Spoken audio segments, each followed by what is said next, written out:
Welcome back. Web designing and publishing complete करने की series में आज हम देख रहे हैं सीएसएस का पहला वीडियो, जिसमें हम देखेंगे इंट्रोडक्शन और सीएसएस आपको कहाँ पर लिखना है, सीएसएस का सिंटैक्स कैसे होता है और सिलेक्टर्स कितने टाइप का होता है, कैसे इस्तेमाल करते हैं। इसके पहले हम आपको बता दें कि हम यहाँ पर कंप्लीट कर रहे हैं वेब डिजाइनिंग एंड पब्लिशिंग।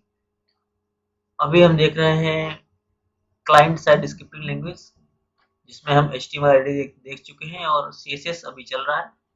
फिर हम देखेंगे W3.css यानी CSS का फ्रेमवर्क, फिर जावास्क्रिप्ट, इसके बाद AngularJS यानी जावास्क्रिप्ट का फ्रेमवर्क, और फिर हम देखेंगे पब्लिशिंग।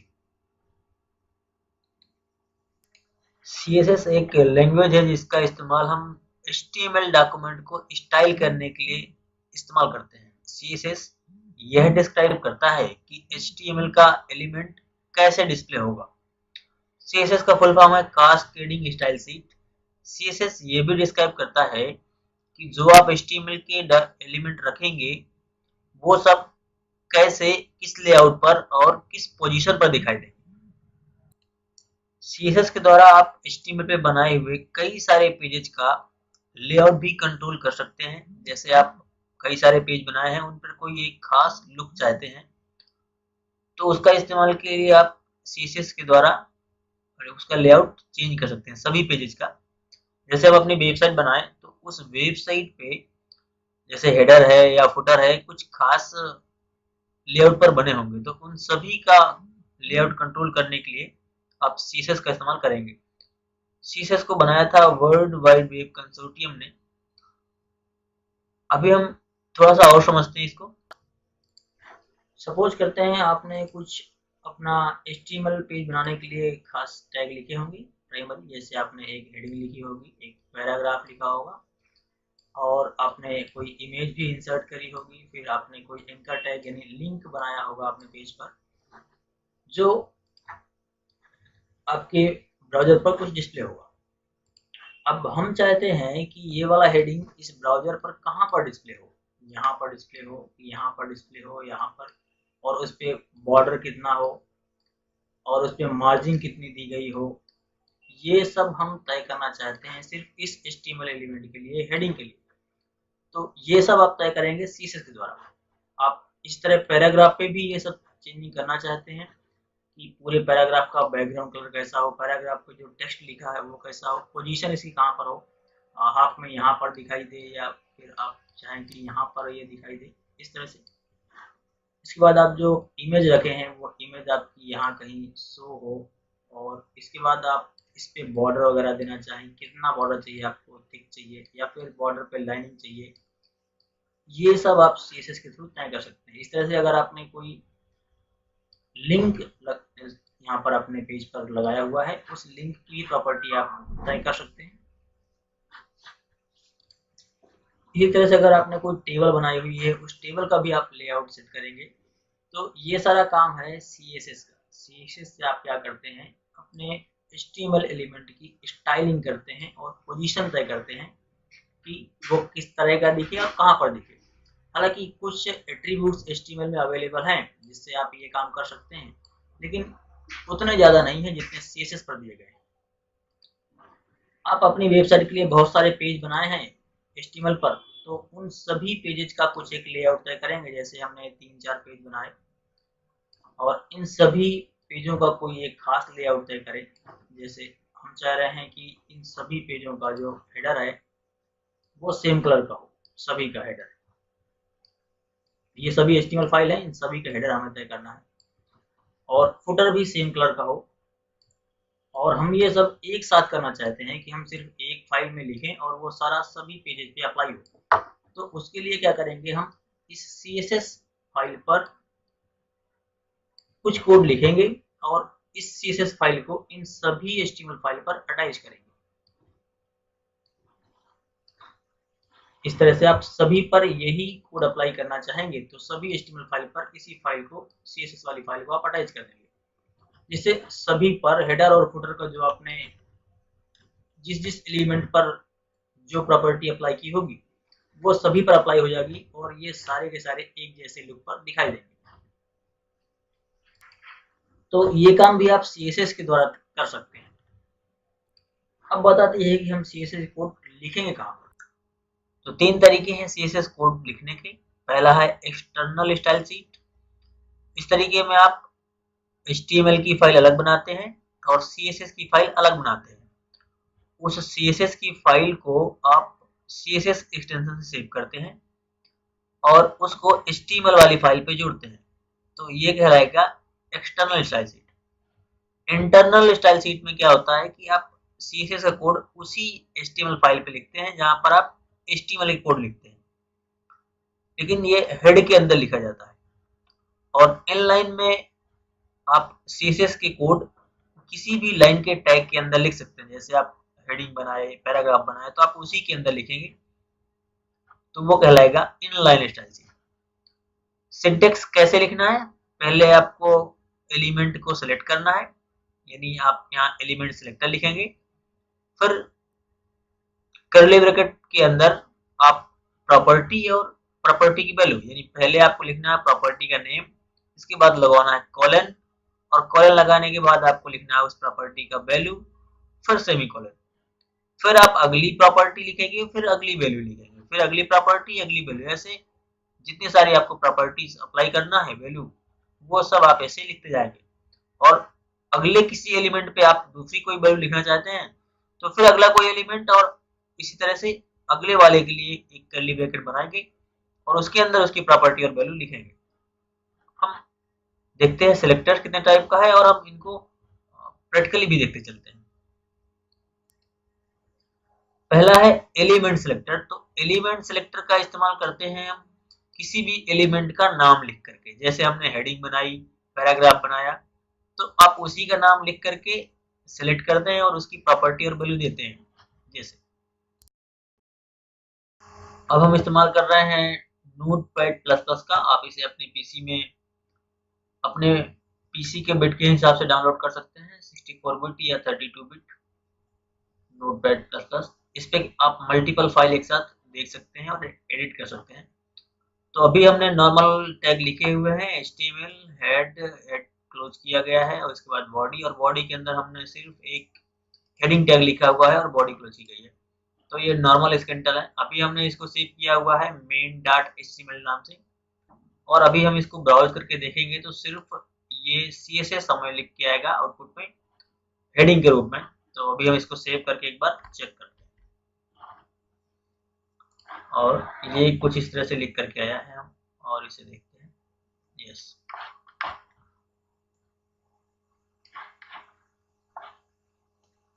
हमने टाइटल पे कुछ नहीं लिखा, इसलिए सिर्फ इतना लिख के आ रहा है CSS। अब हम इस पे और चेंजिंग करते हैं। हम नोटपैड खोलते हैं, हम इसका स्टाइलिंग करने वाले हैं एक्सटर्नल स्टाइल शीट लेकर के, यानी बाहर से हम एक फाइल और बनाएंगे। तो हम इसके लिए एक फाइल और बनाते हैं। यहाँ पर हम हेडिंग लिखे हैं तो हम सिर्फ हेडिंग के लिए ले सकते हैं। हमने यहाँ पर लिखा H1, और पैरेंथेसिस के अंदर आप लिखेंगे पहले प्रॉपर्टी नेम और फिर प्रॉपर्टी की वैल्यू। तो हमने यूज किया H1, तो ये हो गया सेलेक्टर। किस टाइप का? ये है टैग सिलेक्टर। हम सीधे सीधे टैग का नाम लिख रहे हैं। अगर हम यहीं पर एक पैराग्राफ भी बनाते हैं, हम इसके नीचे पैराग्राफ बना रहे हैं, ये हो गया हमारा एक पैराग्राफ, और ये पैराग्राफ क्लोज कर दिया,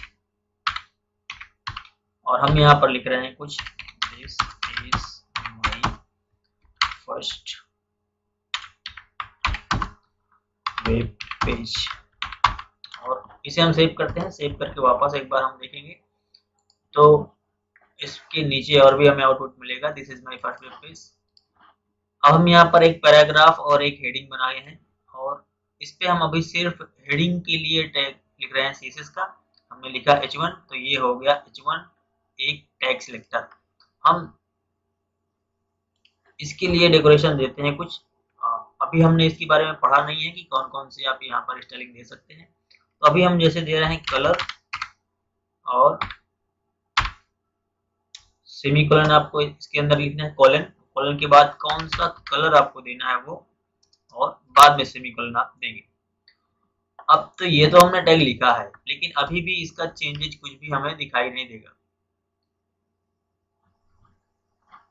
क्योंकि हमने इस फाइल को इसमें HTML की फाइल में जोड़ा नहीं है, लिंक नहीं किया, तो हम इस फाइल को भी सेव करेंगे। फाइल पे जाते हैं और इसे सेव एज करते हैं। इसी फोल्डर के अंदर हम सेव करेंगे जिसपे हमारा HTML का फाइल है। इसका हम नाम देते हैं दूसरा कुछ style.css। इसका नाम आपको एक्सटेंशन नेम CSS देना है। पहले वाली फाइल का नाम आप HTML देंगे। अगर आप एक्सटर्नल फाइल यूज कर रहे हैं तो इसका नाम आप देंगे CSS एक्सटेंशन नेम। तो हमने लिख दिया है style.css। अब इसको हम सेव करते हैं और इसको हम इस पे लिंक करेंगे। ठीक है, तो हम हेड के अंदर इसको देते हैं। लिंक करने के लिए एक टैग लगाना होता है, लिंक।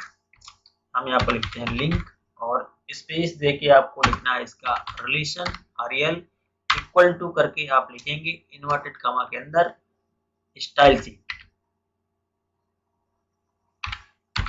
तो ये हो गया रिलेशन क्या है स्टाइल शीट का, इन्वर्टेड कॉमा क्लोज करेंगे आप। इसके बाद स्पेस देंगे और फिर लिखेंगे आप href। इसके बाद इक्वल टू लिख करके इन्वर्टेड कॉमा के अंदर अब आपको लिखना है ये जो दूसरा फाइल आपने CSS का बनाया है, CSS के फाइल का नाम हमने यहाँ पर बनाया है style.css नाम की। style.css हमने लिखा और आप ऐसे करके टैग को क्लोज करेंगे। फिर हम इसको सेव करते हैं और सेव करके अब आउटपुट देखते हैं। तो हमें आउटपुट जो हमने स्टाइल पे लिया हुआ है कलर रेड, तो ये हमें आउटपुट के साथ रेड कलर पे हेडिंग दिखनी चाहिए। लेट्स सी हम इसे सेव करते हैं और सेव करके वापस ओपन करते हैं और रिफ्रेश करते हैं। तो देखिए CSS जो हमारा लिखा है वो रेड कलर का है, जबकि नीचे वाला सिर्फ उसी तरह का है। कोई भी चेंजेस नहीं आया है इस नीचे वाली लाइन पे, लेकिन CSS जो हमने लिखा था सिर्फ उसी का कलर चेंज हुआ है। हम आगे और भी देखते हैं। अभी हम सिर्फ एक टैग सेलेक्ट किए हैं हेडिंग। अभी हम अगर चाहें तो इस पैराग्राफ का भी कुछ प्रॉपर्टी सेट कर सकते हैं। हम इसके नीचे लिख रहे हैं P और पैराग्राफ के लिए हम अलग से प्रॉपर्टी को सेट कर रहे हैं। उसके लिए हमने ये कर्ली ब्रैकेट बना दिया है। अब इसके अंदर हम दूसरा कलर इसका सेट करना चाहते हैं। हमने यहाँ पर लिखा कलर और यहाँ पर स्पेलिंग भी कुछ लिख के आ जाता है, आप यहाँ पर मैच कर लेंगे। कॉलन लगाना है और इसके बाद आप दूसरा जो भी लिखना चाहें, हम यहाँ पर रखेंगे ग्रीन और सेमीकोलन। फिर हम इसको सेव कर रहे हैं, सेव करके वापस एक बार रिफ्रेश करना है और तो अब इसका कलर जो है वो ग्रीन हो गया।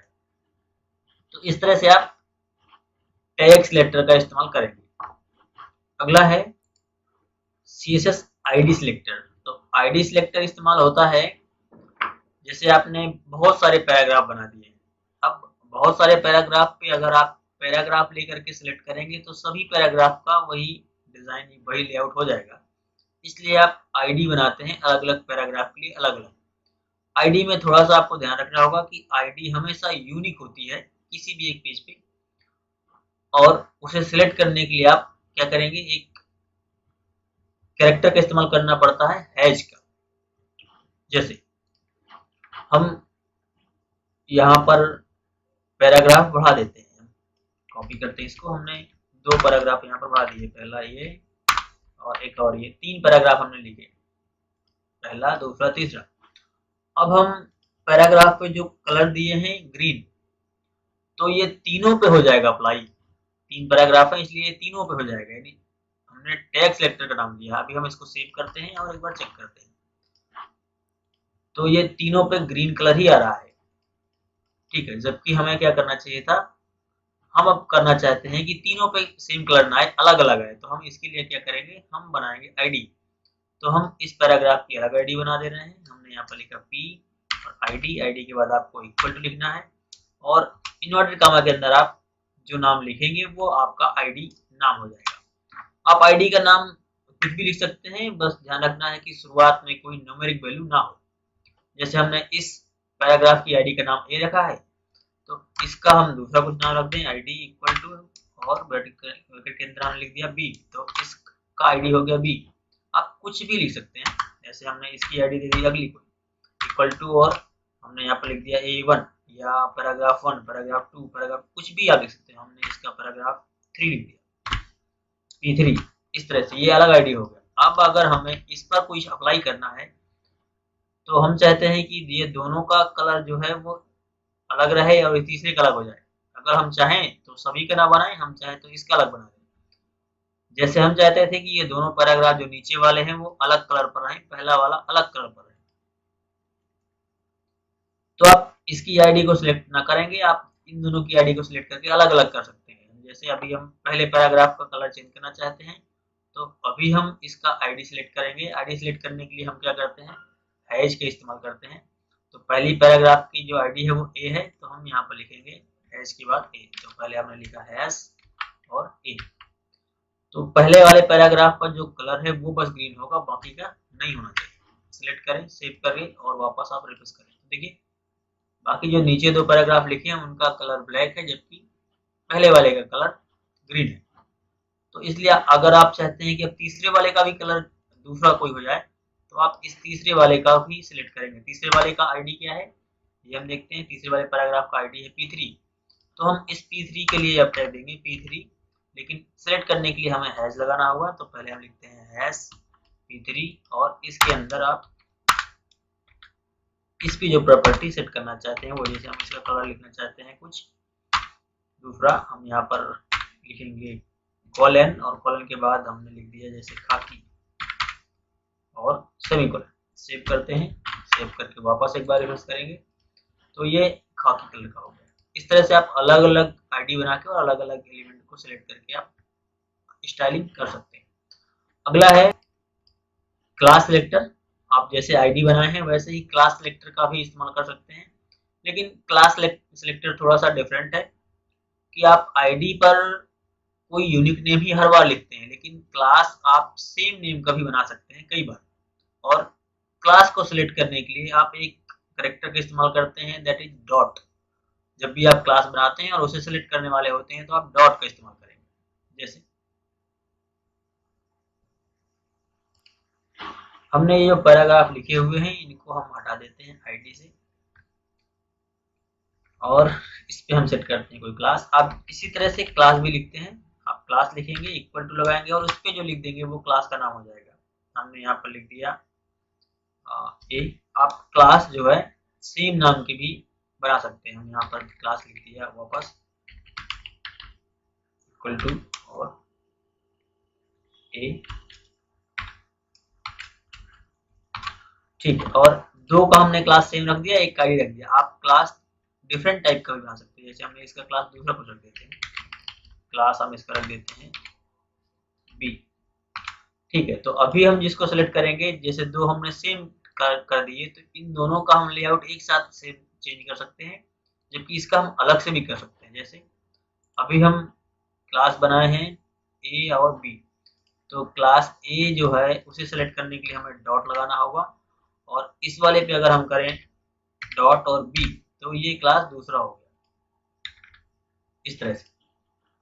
अब ये पहला वाला और दूसरा वाला जो सेम क्लास का है उन दोनों पे अप्लाई होगा, और जो ये डॉट वाला हमने बी लिखा है ये तीसरे वाले पैराग्राफ के लिए, तो सिर्फ ये इस पे अप्लाई होगा। हम थोड़ा सा चेंज के लिए यहाँ पर दूसरा दे देते हैं, जैसे हमने लिख दिया यहाँ पर येलो, ठीक है।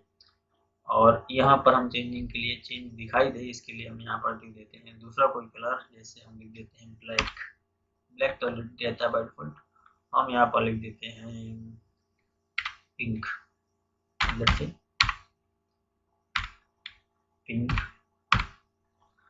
और इसे सेव करते हैं। सेव करके आप वापस ब्राउजर को रिफ्रेश करेंगे तो ठीक है। इस तरह से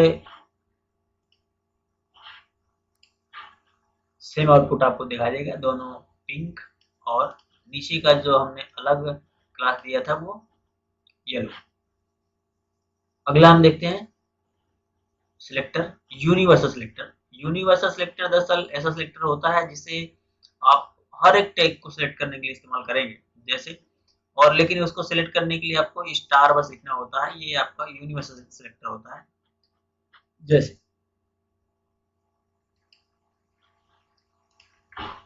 हमने यहाँ पर पैराग्राफ्स बनाए हैं कुछ, हम एक और पैराग्राफ बना देते हैं। ये देखिए और ये देखिए, ये दो पैराग्राफ हैं।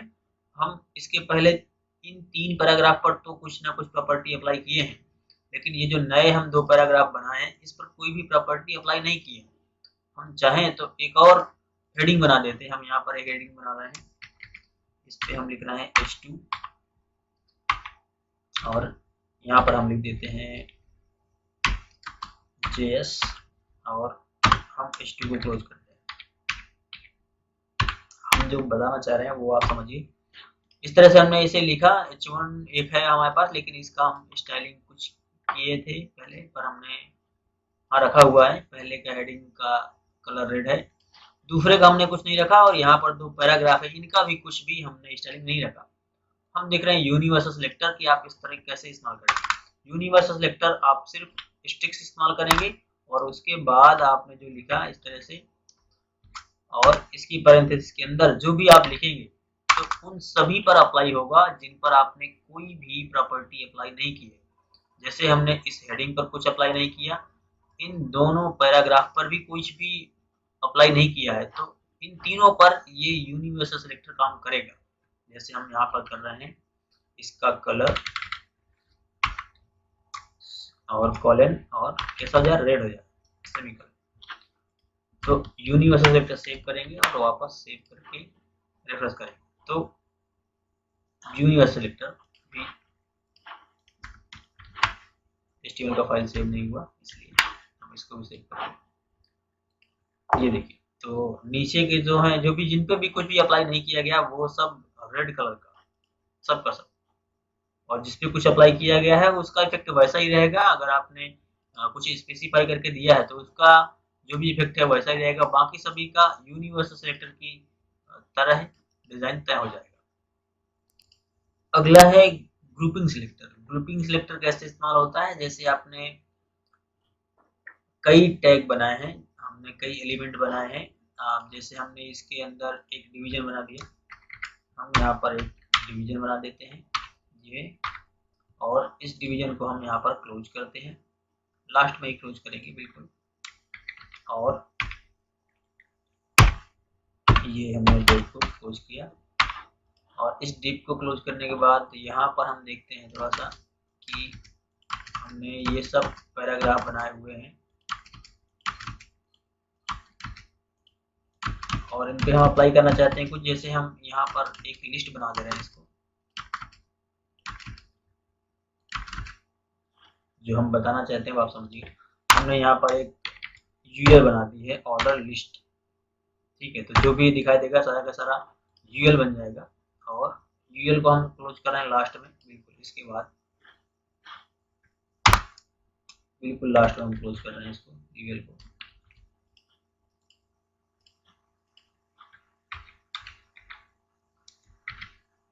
यहाँ पर हम यूएल क्लोज कर रहे हैं।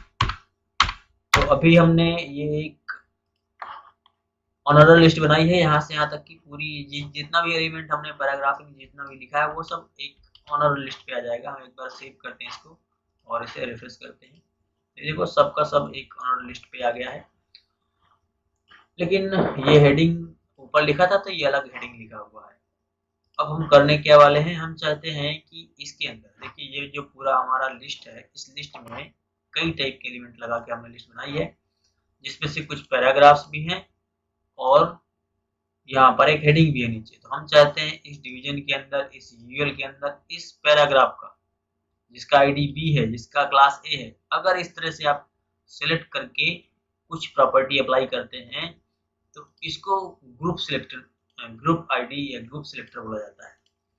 जैसे हम कर रहे हैं यहाँ पर, ये डीप के अंदर, यूएल के अंदर ये जो हेडिंग है उसका बैकग्राउंड क्या हो, तो हम यहाँ पर लिखेंगे। आगे हम लिखते हैं div के अंदर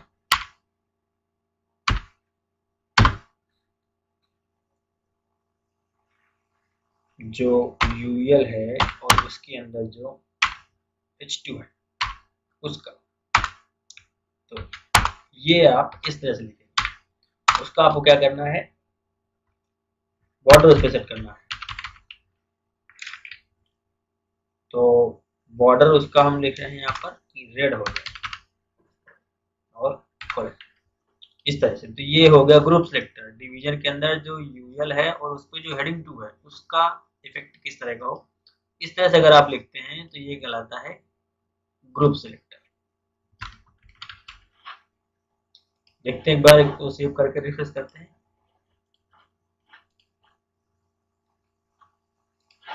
इसको सेव किया, इसको फाइल दोनों फाइल सेव करेंगे और फिर से एक बार रिफ्रेश करेंगे। तो बॉर्डर यहाँ पर बहुत हल्का दिख रहा है, हम इसकी साइज बढ़ानी पड़ेगी, या फिर आप चाहो तो इस पे एक और प्रॉपर्टी अप्लाई कर दो। बॉर्डर के साथ साथ हम इस पे कलर भी अप्लाई कर देते हैं।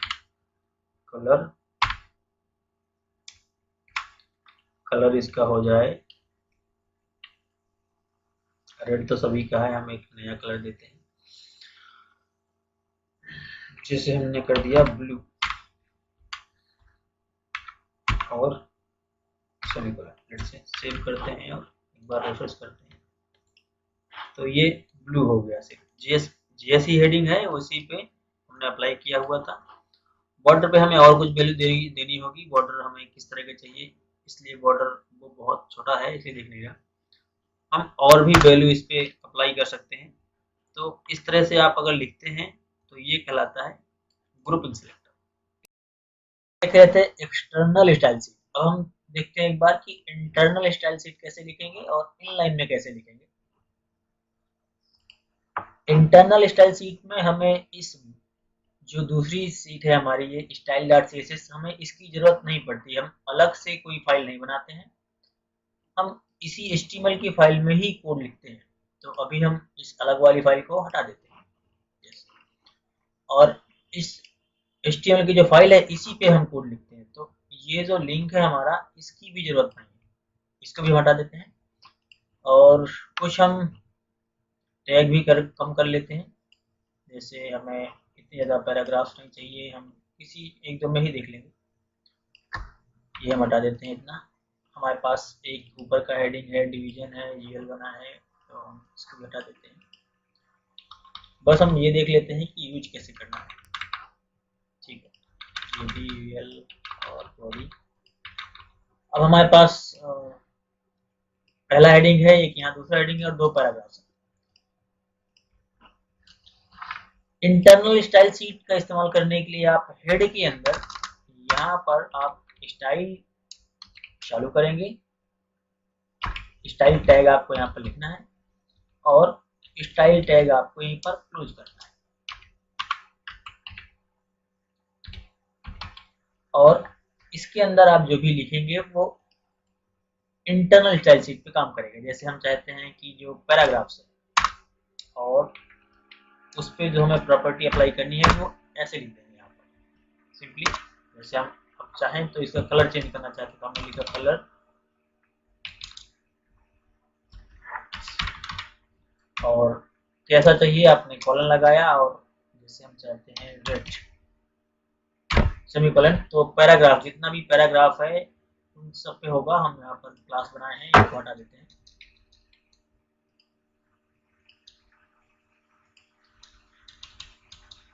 अगर हम क्लास पे भी चाहें तो क्लास भी बना के देख लेंगे। और अब जो मेन डॉट एचटीएमएल है, इसी फाइल को हमें ओपन करना है ब्राउजर के साथ। तो इस तरह से कुछ आउटपुट आएगा। हमारे पास पहला हेडिंग, फिर दो पैराग्राफ्स और फिर एक और हेडिंग।